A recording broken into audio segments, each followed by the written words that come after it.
The morning of March 6, 1944, Colonel Hubert Zemke stands on the frozen tarmac at Halesworth Airfield in Suffolk, England, watching his ground crews make final checks on 48 Republic P-47 Thunderbolts. The big fighters, each weighing nearly 8 tons fully loaded, gleam dull silver in the weak winter light. Beneath each wing hangs a teardrop-shaped metal tank, 150 gallons of high-octane fuel that wasn't supposed to be there. In the cockpits, pilots are running through pre-flight checks on engines that are producing power levels the Pratt Whitney manual explicitly prohibits. Today, Zemke's 56th Fighter Group is going to Berlin, 550 miles deep into the heart of Nazi Germany. A round trip of over 1,100 miles that everyone from Air Force headquarters to Republic Aviation's engineers has spent months insisting the Thunderbolt simply cannot make. If you're enjoying this deep dive into the story, hit the subscribe button and let us know in the comments from where in the world you are watching from today. They're wrong, but only because dozens of crew chiefs and mechanics across eastern England have spent the past 6 months systematically breaking every engine regulation in the Army Air Force's technical manual. The problem facing American bomber crews in late 1943 wasn't German fighters. The Luftwaffe was fearsome, but American gunners could hold their own when the Escorts were present. The problem was that Escorts could only fly so far before their fuel ran out, and they had to turn back. And the moment those Escorts disappeared, the slaughter began. On October 2, 1943, 291 B-17 Flying Fortresses launched from English airfields to bomb industrial targets in Frankfurt and Schweinfurt. Fighter escorts took them as far as the German border, approximately 300 miles from their bases. Then the P-47 seconds waggled their wings in farewell, turned for home. Their fuel gauges were already showing reserves. In the next 4 hours, 60 B-17 seconds were destroyed. 600 men were killed or captured. The survivors limped home with aircraft so shot full of holes that ground crews counted over 20,000 bullet strikes across the returning formations. One B-17 landed with a dead German pilot and a piece of Messerschmitt wedged in its tail. General Henry Arnold, commanding the Army Air Forces, received the casualty reports at the Pentagon and did the math that terrified him. At this rate of attrition, the entire strategic bombing campaign would be bled white before Christmas. The solution was obvious.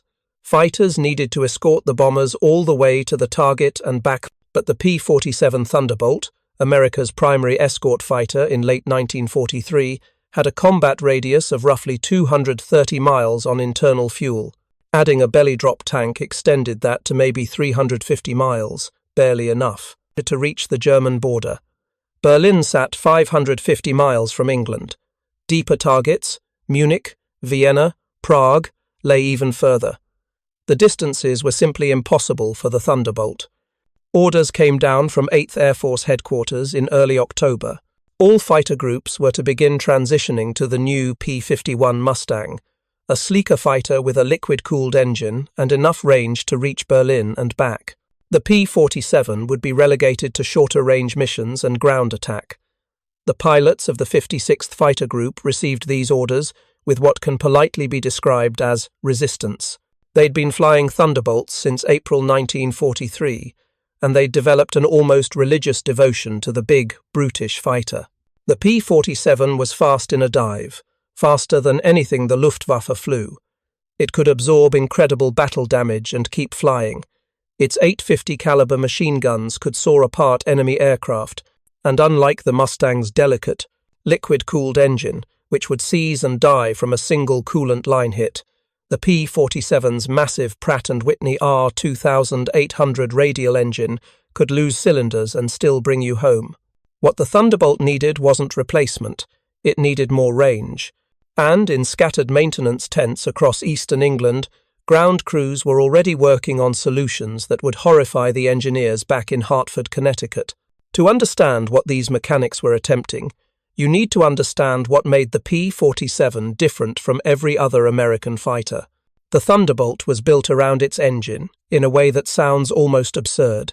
The Pratt Whitney R-2800 double wasp was an 18-cylinder, twin-row radial engine displacing 2,800 cubic inches and producing 2,000 horsepower. That already made it one of the most powerful aircraft engines in the world. But the P-47's designers wanted more. Behind the cockpit, taking up a huge portion of the fuselage, sat a General Electric turbo supercharger. Exhaust gases from the engine, instead of being vented overboard, were ducted back through pipes running along the bottom of the cockpit to spin a turbine wheel at over 20,000 RPM.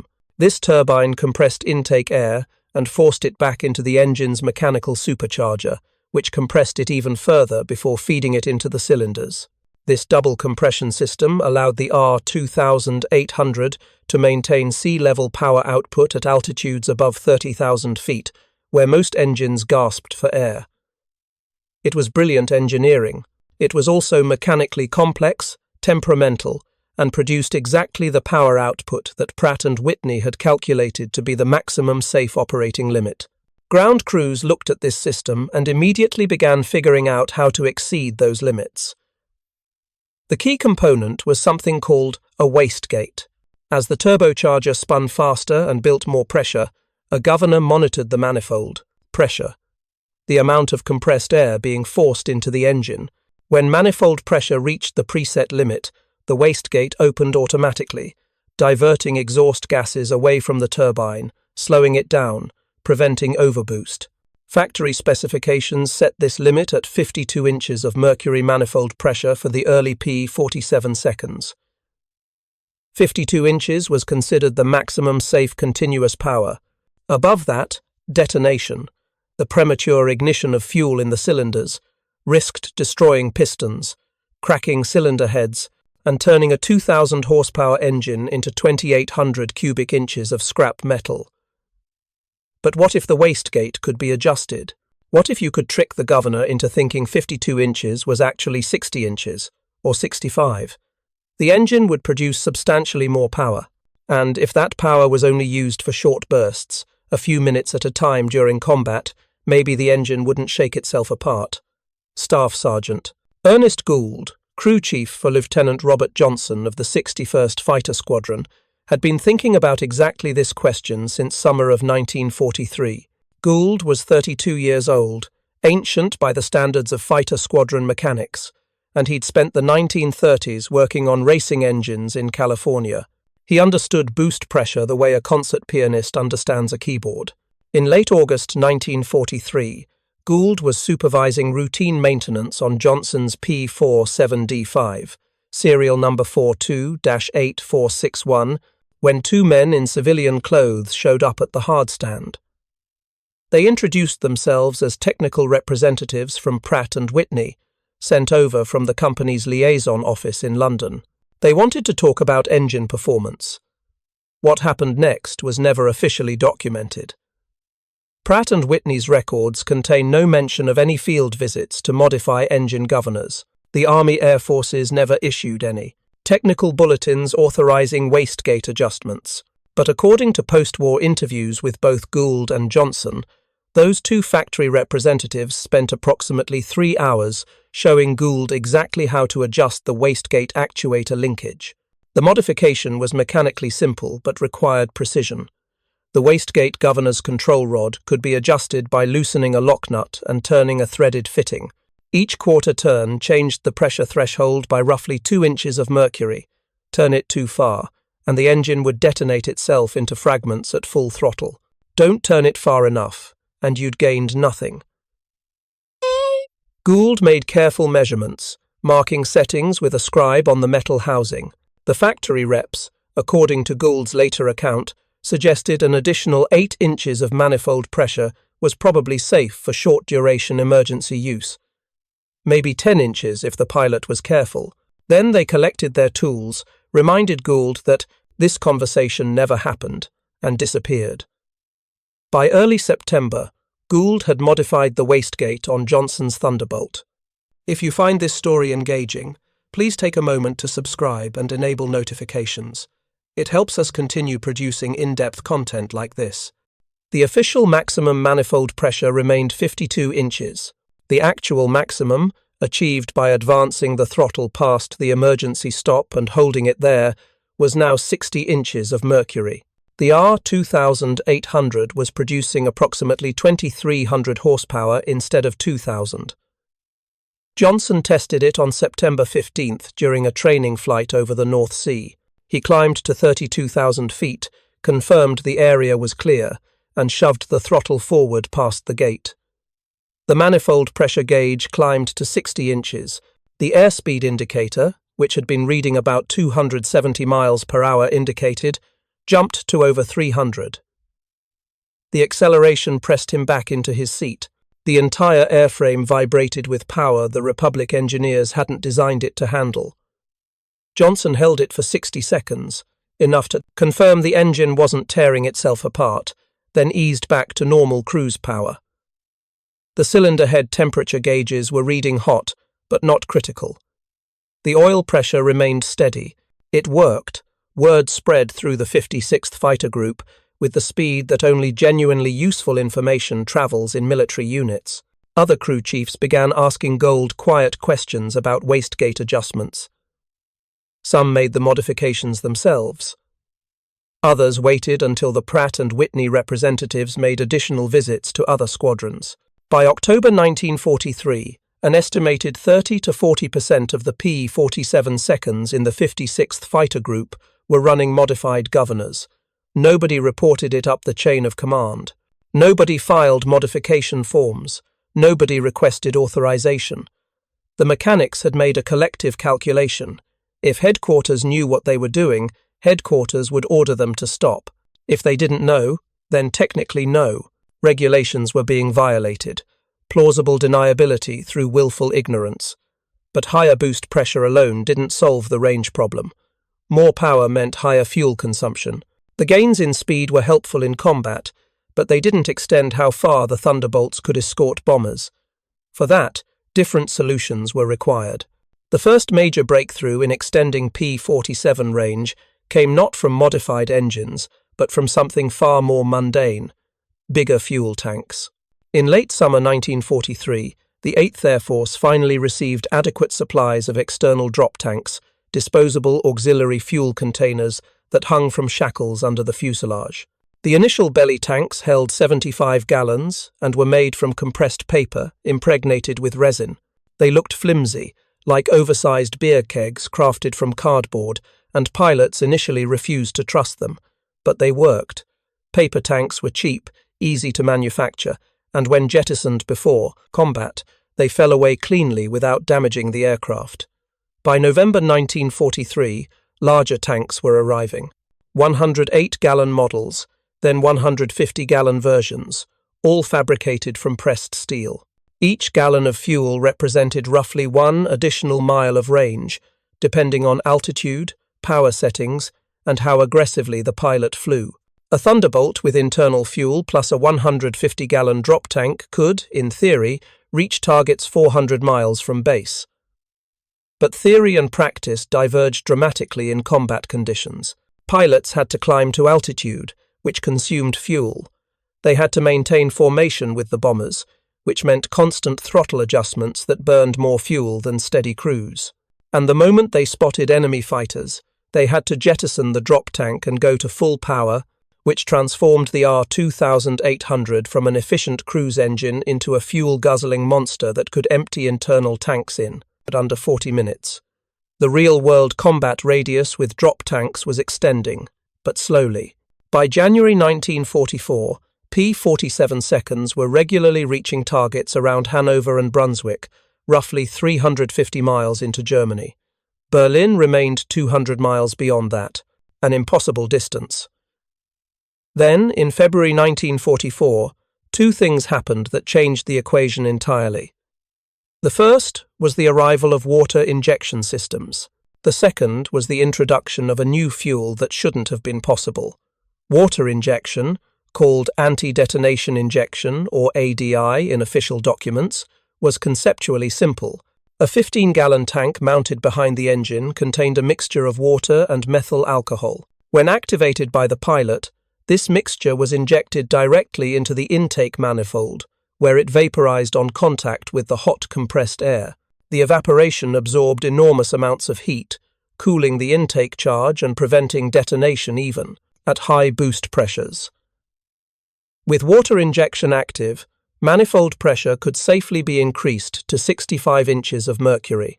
Combined with the modified wastegates that some aircraft were already running, this meant short bursts at 70 inches or higher were technically possible, though definitely not authorized. The P-47D models arriving in England in late 1943 and early 1944 came from the factory with water injection capability. Retrofitting earlier models required about 200 hours of work per aircraft, but maintenance crews tackled the modifications enthusiastically. By March 1944, roughly 80% of 8th Air Force Thunderbolts had water injection installed. The power increase was dramatic. Standard cruise settings still used 52 inches manifold pressure and 2,000 horsepower, but when German fighters attacked, pilots could hit the water injection switch, shove the throttle through the war emergency gate, and briefly have 2,300 horsepower available.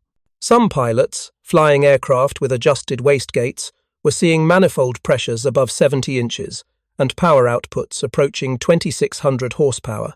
Robert Johnson's crew chief, Pappy Gould, had been refining his wastegate modifications throughout the winter.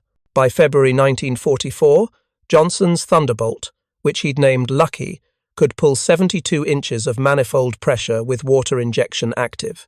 Johnson tested it once at 32,000 feet and watched his indicated airspeed climb past 300 miles per hour, translating to a true airspeed close to 470 miles per hour. It was faster than the published specifications for the P-47M, a variant that wouldn't enter service until late 1944. But the real revolution came in the fuel itself.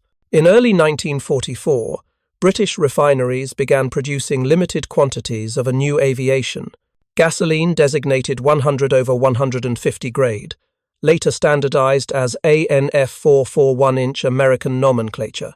The old standard fuel, 100/130 grade, had an octane rating of 100 when running lean mixtures and a performance number of 130 when running rich. The new fuel maintained the same lean mixture octane but increased the rich mixture performance number to 150.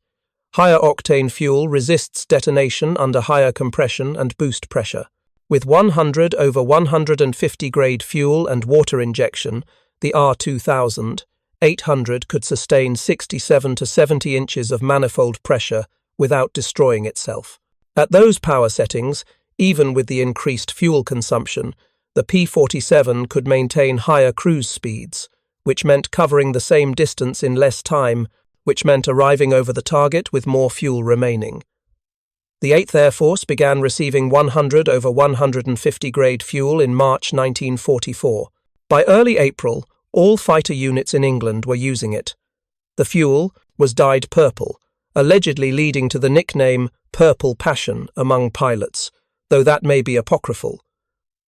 What wasn't apocryphal was the performance improvement. A P-47D running on 100/150 grade fuel, with water injection, proper wastegate settings, and a 150-gallon drop tank, could escort bombers to Berlin and back. The math finally worked, but it only worked if the pilots and ground crews were willing to push the engines well beyond official limitations. On March 2, 1944, Colonel Zemke called a meeting of his squadron commanders and senior crew chiefs. They gathered in the operations room at Halesworth, a converted farm building with a pot-bellied stove that barely kept the chill off. Zemke spread a map across the briefing table. Berlin sat near the eastern edge. 8th Air Force wants a maximum effort against the German capital on March 6th, Zemke said. Bombers will be hitting industrial targets in the city centre. They're expecting heavy fighter opposition, and they want us to escort them all the way in and all the way out. The room was silent. Everyone understood what that meant. 550 miles each way, 1,100 miles total, at least 7 hours in the air, probably closer to 8 when you factored in the climb to altitude and combat manoeuvring. It was beyond the published range of the P-47, even with drop tanks. Captain Gerald Johnson, commanding the 61st Fighter Squadron, spoke first. "Sir, With all respect, the tech manuals say we don't have the range. Zemke looked at the assembled crew chiefs. What do the tech manuals know? Staff Sergeant Gould cleared his throat. Sir, if we run 65 inches manifold pressure on 150 grade fuel with water injection for crews, and the pilots are careful about throttle management, we can probably make it. Drop tanks get us most of the way. Internal fuel brings us home. Probably? Zemke asked. Probably? Gould confirmed. Assuming no extended combat. Assuming we don't have headwinds on the return leg.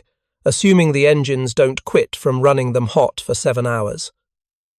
Zemke studied the map. The war doesn't give us ideal conditions, but it's giving us Berlin. How many aircraft can we put up? 48, someone said. Full group strength. Then we're going, Zemke said. Get the aircraft ready. I want every engine running perfectly. I want every drop tank checked for leaks. And I want the pilots briefed on fuel management. We're not turning back at the German border this time. Over the next 3 days, ground crews worked around the clock. They tested every P-47 inches the group, checking magnetos, cleaning spark plugs, adjusting carburetors. They inspected the turbo superchargers, looking for cracks in the ducting or wear in the turbine wheels. They verified the wastegate governors were set correctly, which in many cases meant set to unauthorized specifications that everyone had quietly agreed to pretend were correct. The pilots received briefing after briefing on fuel management. Climb at specific power settings. Maintain exact cruise speeds. Don't chase German fighters unless absolutely necessary. Don't hot dog, don't show off. Don't waste a single gallon on anything that doesn't keep the bombers alive.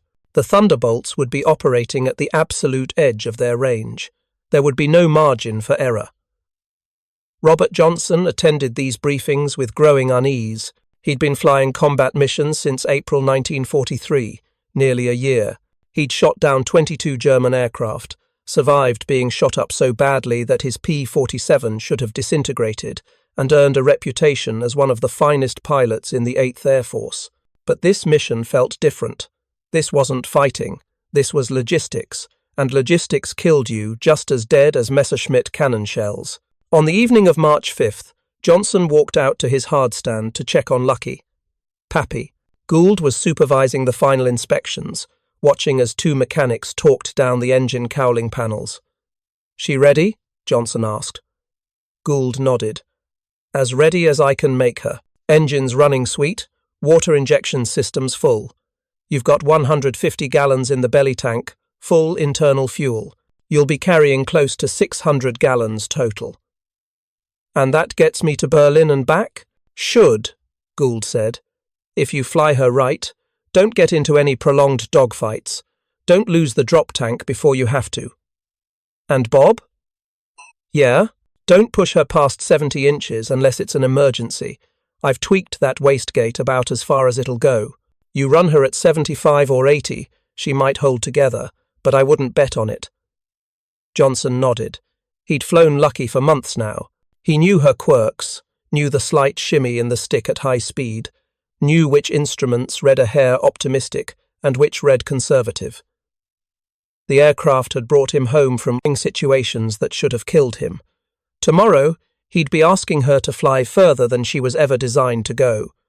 March 6th, 1944, began with weather that made everyone nervous. A thick cloud deck sat over eastern England, base at about 800 feet, tops somewhere around 12,000. The bombers would have to climb through it blind, assembling into formation above the overcast. The fighters would do the same, and if anyone got lost in the soup, they'd burn precious fuel orbiting uselessly while trying to find their units. The first P-47 seconds started engines at 0730 hours. The sound of 48 R-2800 radial engines at idle was physically overwhelming, a deep thundering roar that you felt in your chest as much as heard.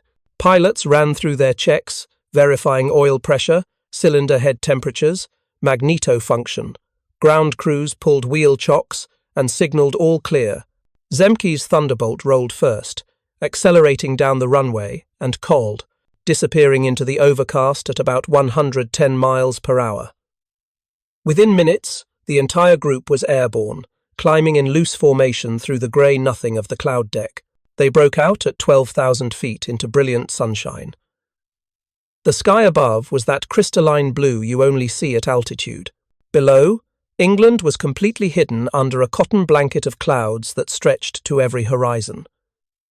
The P-47 seconds continued climbing, circling over a pre-designated radio beacon while stragglers caught up. By 08:15, the full group was assembled. 48 Thunderbolts in loose combat formation, each carrying enough fuel to theoretically reach Berlin, each powered by engines running boost pressures that would horrify the Pratt Whitney engineers, flown by pilots who knew they were attempting something that 6 months ago would have been considered impossible. Zemke checked his position, confirmed all squadrons were ready, and turned east toward the coast. Below, the clouds began to break up as they crossed into the North Sea. The bombers, 4-engined B-17 Flying Fortresses and B-24 Liberators, were already forming up, massive boxes of heavy bombers that would eventually number over 600 aircraft. The fighter pilots switched their fuel selectors to draw from the external drop tanks first. Standard procedure was to burn drop tank fuel during the cruise-out, then switch to internal tanks and jettison the empties before combat. That way, if you had to fight on the way to the target, you fought with full internal fuel. If you made it to the target without combat, you'd burned through most of the drop tank fuel and could jettison nearly empty tanks, losing minimal fuel in the process. But on this mission, the fuel management was more critical than ever. Every gallon mattered. Pilots monitored their manifold pressure gauges obsessively, keeping the needles at exactly 65 inches. Any more, and they'd burn fuel too fast. Any less, and they wouldn't keep up with the bombers. They crossed the Dutch coast at 0900 hours. The Luftwaffe knew they were coming. German radar had tracked the bomber formations from the moment they left England. By now, fighter controllers across northern Germany were scrambling every available Messerschmitt Bf-109 and Focke-Wulf Fw-190 to defensive positions.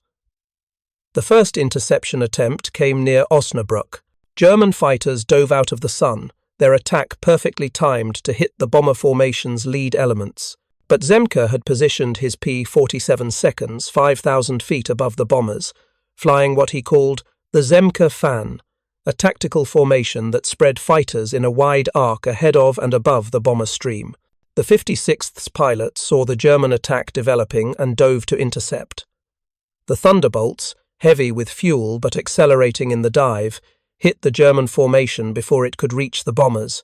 The air filled with tracers, smoke, and the distinctive crack of 20mm cannon fire. Robert Johnson got on the tail of a Bf-109 and fired a short burst. The Messerschmitt's tail section disintegrated, and the aircraft tumbled earthward. Johnson didn't watch it fall. He was already scanning for the next threat, watching his fuel gauge, calculating whether he had enough to continue or needed to break off. He had enough. Barely. The fight lasted maybe 3 minutes. The German fighters broke off, diving away to escape the Thunderbolt's superior speed. Zemke reformed his group and continued east. Behind them, the bombers flew on, unmolested, toward Berlin. At 1000 hours, the formation crossed into Brandenburg. Below, through breaks in the scattered clouds, the pilots could see the suburbs of Berlin. The German capital sprawled across the landscape, grey and brown in the winter light, crisscrossed by railways and the distinctive loops of the Spree River. The bombers began their attack runs. From 30,000 feet, the Thunderbolt pilots watched the bomb bays open, watched the black specks tumble downward, watched the first explosions blossom across the city. Flak rose in response, thick black clouds of anti-aircraft fire that filled the sky with shrapnel and smoke. And the Luftwaffe came up in strength.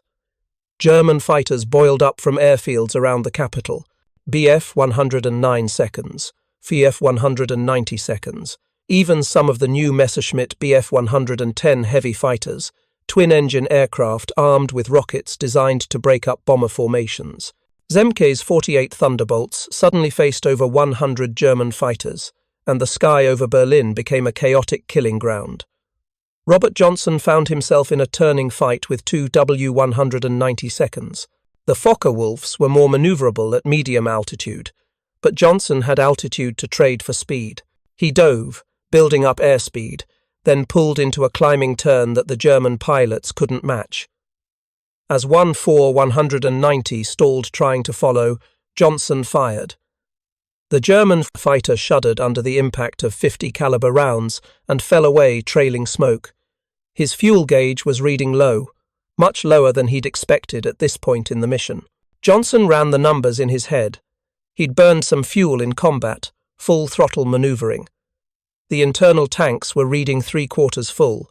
The drop tank was empty, already jettisoned. He had maybe 3 hours of fuel remaining, probably less if he had to fight his way out. Berlin was 550 miles from England.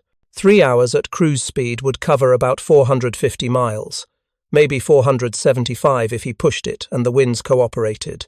He'd be landing on fumes, if he landed at all. Across the formation, other pilots were making similar calculations. Some had burned more fuel than planned due to extended combat. Some had started with slightly less due to fuel system leaks or inaccurate gauges. A few were looking at fuel states that made it mathematically impossible to reach England. The bombers completed their runs and turned for home. The Thunderbolts formed up around them, swatting away German fighters that tried to press attacks on the withdrawal. The Luftwaffe was persistent, following the American formation west, attacking in small groups, forcing the P-47 pilots to constantly maneuver, constantly burn fuel they couldn't afford to waste. Near Hanover, roughly halfway home, the situation became critical. Multiple P-47 pilots reported fuel states below 25%. Standard procedure called for them to break formation and head for home individually, flying the most direct route at the most fuel-efficient speed. But leaving the formation meant leaving the bombers underprotected, and flying alone over Germany meant being easy prey for any German fighters that spotted you. Zemke made the call. All aircraft, this is Zemke. We stay with the bombers to the coast. After that, everyone's on their own. Watch your fuel. If you can't make it to England, look for emergency fields on the continent. Denmark, Belgium, anywhere friendly. Don't try to stretch it over the channel. They pressed on. The fuel gauges continued their slow, inexorable descent toward empty. Pilots leaned the mixture as far as they dared, reducing throttle to the absolute minimum that still maintained formation. The R-2800 engines, which had been screaming at war emergency power over Berlin, were now throttled back to settings that barely produced 1,200 horsepower. It was an exercise in patience and mathematics, calculating range against remaining fuel, watching the Dutch coast grow slowly larger ahead. Lieutenant Walter Cook, flying in the 63rd Squadron, was the first to call that he couldn't make it. His engine had been running rough since Berlin, probably from battle damage, and his fuel consumption was higher than planned. At 1,500 hours, still 20 miles from the Dutch coast, his engine coughed once, twice, then died. The massive propeller windmilled uselessly in the slipstream. The Thunderbolt, suddenly a 7-ton glider, began to descend. Cook looked down at occupied Holland and keyed his radio. "I'm going down. Anyone see any good fields?" 3 P-47 seconds broke formation and followed him down, providing cover in case German fighters appeared. Cook found a pasture near the small town of Zwolle, dropped his gear, and put the Thunderbolt down in what witnesses later described as a nearly perfect dead-stick landing. He climbed out, set fire to the aircraft to prevent it falling into German hands, and was immediately surrounded by members of the Dutch resistance who hustled him into hiding. Cook would spend 3 months evading capture before Allied forces liberated the area in April. His P-47 had taken him to Berlin and most of the way home, running on fuel combinations and power settings that Republic aviation had never tested. The fact that it had worked at all was remarkable. The fact that he'd survived when the fuel ran out was a testament to both his skill and sheer luck. The remainder of Zemke's group crossed the Dutch coast at 15:30 hours. Behind them, the bombers were safely out of range of German fighters. The mission, from a tactical standpoint, was a success. The 56th Fighter Group claimed 30 German aircraft destroyed, probably the highest single-day tally for any fighter group so far in the war. But the cost was accumulating. 2 more P-47 seconds ditched in the North Sea when their engines quit from fuel exhaustion. 1 pilot was rescued by air-sea rescue launch. The other was never found. 3 additional Thunderbolts made emergency landings at forward airfields in Belgium and northern France, their tanks completely dry, engines dying as the wheels touched down. Robert Johnson crossed the English coast at 1600 hours with his fuel gauge reading empty. The needle was literally resting on the 0 mark. But P-47 fuel gauges were notoriously pessimistic, showing empty when there were still 15 or 20 gallons remaining in the tanks. Johnson didn't know if he had 15 gallons or 15 minutes. He just knew Halesworth was still 30 miles ahead. He aimed the Thunderbolt's nose toward home and prayed the engine wouldn't quit. The R-2800 continued its steady roar, burning fuel that shouldn't have existed, converting gasoline and air into noise, and thrust through a process that involved boost pressures and temperatures that had spent the last 8 hours exceeding every safety specification in the Pratt Whitney manual. Johnson crossed the field boundary at Halesworth at 1620 hours. He dropped gear and flaps, feeling lucky slow and settle into landing configuration. The runway appeared below. He eased back the throttle. The wheels kissed the concrete. The engine died as he turned off the active runway. Just stopped, suddenly, mid-taxi. Johnson sat in the suddenly silent cockpit and started laughing. He'd made it to Berlin and back, on fuel that wasn't supposed to be used, in an engine that wasn't supposed to produce that much power, flying a distance that every engineer at Republic Aviation insisted was impossible. Pappy Gould met him at the hardstand. They drained the fuel tanks as part of the post-flight inspection. Lucky had exactly 7 gallons remaining. At Johnson's cruise fuel consumption, that represented perhaps 12 minutes of flight time, 12 minutes between landing safely and ditching in the English countryside. "Told you she'd make it," Gould said. Johnson looked at his crew chief. "You're either the best mechanic in the Army Air Forces or completely insane." "Can't it be both?" Of the 48 P-47 seconds that left Halesworth that morning, 42 returned. 3 were lost to fuel exhaustion, 1 to battle damage, 2 to mechanical failures unrelated to the engine modifications. By the brutal standards of strategic bombing in early 1944, it was an acceptable loss rate. By any reasonable standard, it was a miracle, and it had been made possible entirely by mechanics who adjusted wastegates without authorization, pilots who flew engines beyond redline, and a supply system that had quietly begun providing fuel with performance characteristics that didn't officially exist in March 1944. The institutional response to the Berlin mission was complicated and revealing. 8th Air Force Headquarters praised the 56th Fighter Group for their success. General Jimmy Doolittle, who had taken command of the 8th Air Force in January, specifically cited the mission as proof that P-47 seconds could serve as long-range escorts. Within days, orders went out to all P-47 units to begin planning for extended-range missions deep into Germany. But nobody at headquarters asked how, exactly, the Thunderbolts had managed to fly 550 miles into Germany. Nobody questioned the fuel consumption figures in the after-action reports, which showed burn rates that shouldn't have been possible at the cruise speeds the pilots had maintained. Nobody inspected the wastegate governors to see if they matched factory specifications. The unofficial modifications, the adjusted boost pressures, the fuel management techniques that required running engines well beyond published limitations. All of it was quietly accepted through institutional silence.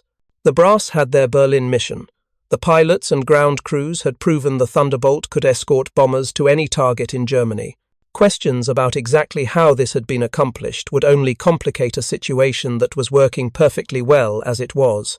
In late March 1944, Pratt & Whitney issued what they called field modification kits for the R-2800 engine. These kits included revised wastegate governors, updated fuel management specifications, and official authorization to operate at 67 inches manifold pressure when using 100/150 grade fuel with water injection.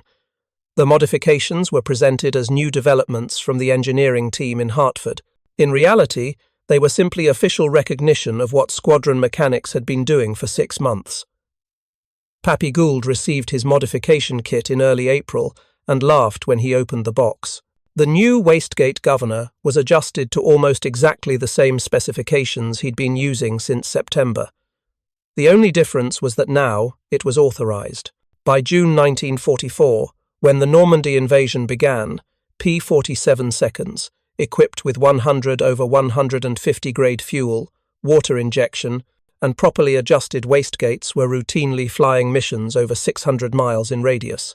The aircraft that had been considered a short-range interceptor in early 1943 was now escorting bombers to targets as distant as Munich and Vienna.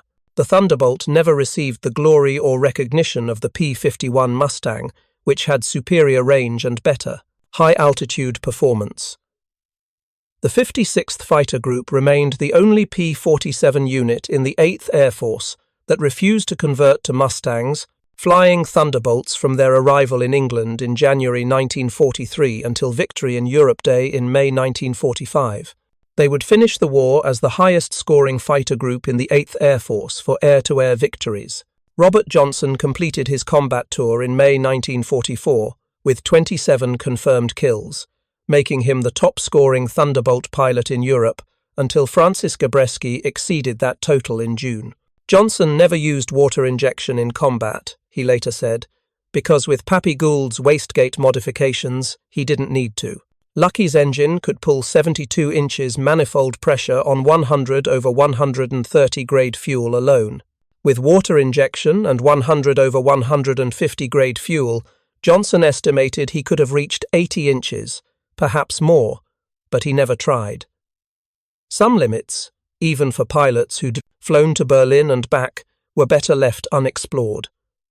Pappy Gould continued serving as a crew chief until the war's end. He received no medals for his engine modifications, no official recognition for solving the range problem that had stymied Army Air Force's planners for a year. After the war, he returned to California and opened a garage specializing in racing engines. He died in 1968, largely unknown outside the circle of 56th Fighter Group veterans who understood exactly what he'd accomplished. The story of the unauthorized P-47 modifications is absent from most official histories of the air war in Europe. The after-action reports from March 6, 1944, mention the successful escort to Berlin, but include no technical details about how it was achieved. The Pratt Whitney engineering archives contain no references to field visits by factory representatives who taught mechanics how to exceed engine specifications. The paper trail, such as it exists, carefully avoids documenting anything that might constitute evidence of systematic regulation violations, but the results speak for themselves. Between March and December 1944, P-47 Thunderbolts flew over 240,000 combat sorties in Europe. They destroyed more than 7,000 German aircraft in aerial combat and thousands more on the ground. They provided fighter escort for bombing missions that devastated German industry and broke the Luftwaffe's ability to defend its airspace. And every single one of those missions was made possible by ground crews who looked at official specifications and quietly decided those specifications were wrong. By pilots who pushed throttles past emergency gates and trusted that the engines would hold together. By a supply system that provided fuel with performance characteristics nobody would officially acknowledge existed. The lesson, if there is one, cuts across decades and military bureaucracies. Sometimes, the most important innovations don't come from engineers in Hartford or generals at headquarters.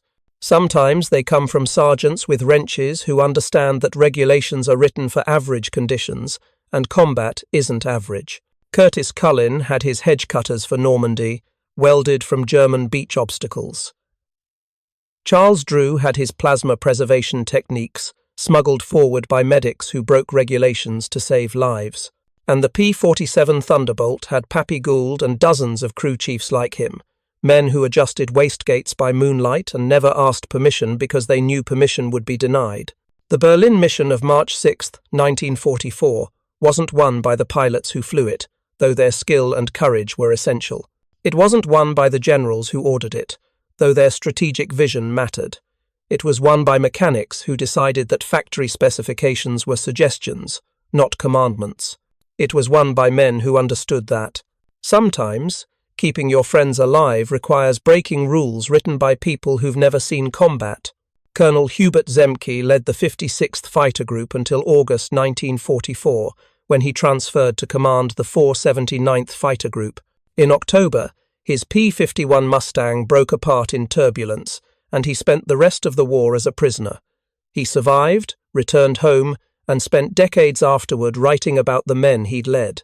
In every account, he emphasized that the credit for the 56th's success belonged to the ground crews, the mechanics who kept the aircraft flying far beyond what anyone thought possible.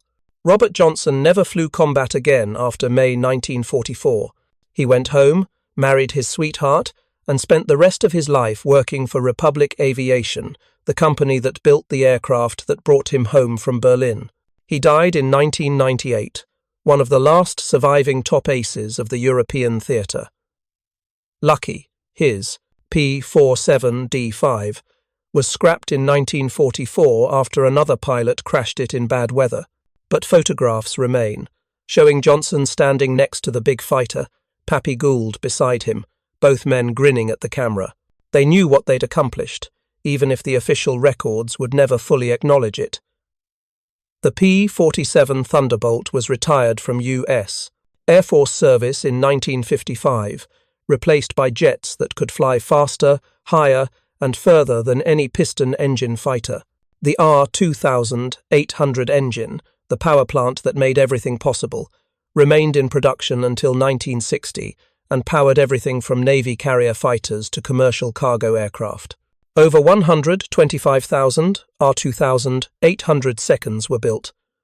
How many were operated at unauthorized boost pressures by mechanics who knew better than the engineers? Nobody knows. Nobody kept records. Nobody asked questions.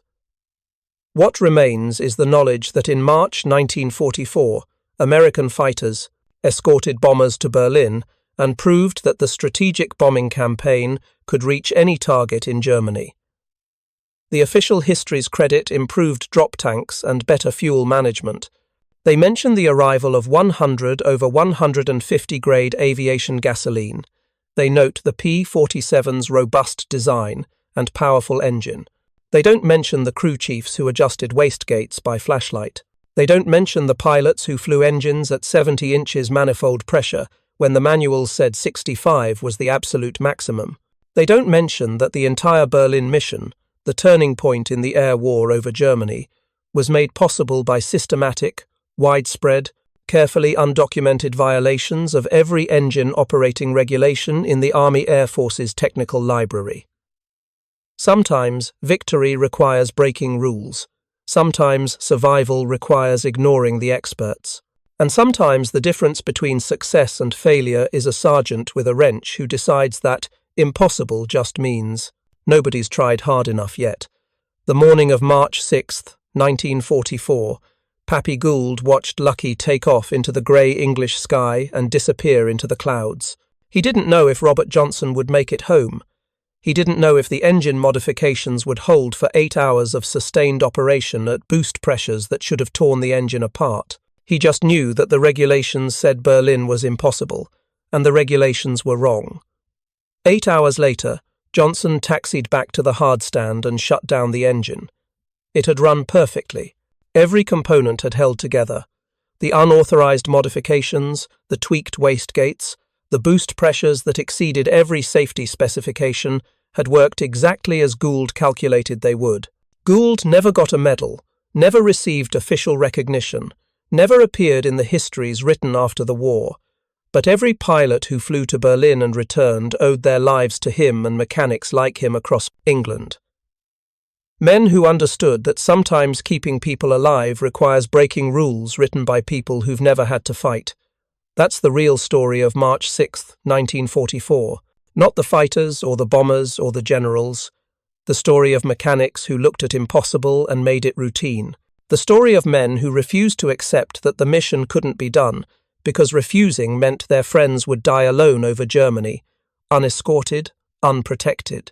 The Thunderbolt made it to Berlin because sergeants with wrenches decided it would. Everything else was just details. Thank you for watching. For more detailed historical breakdowns, check out the other videos on your screen now, and don't forget to subscribe.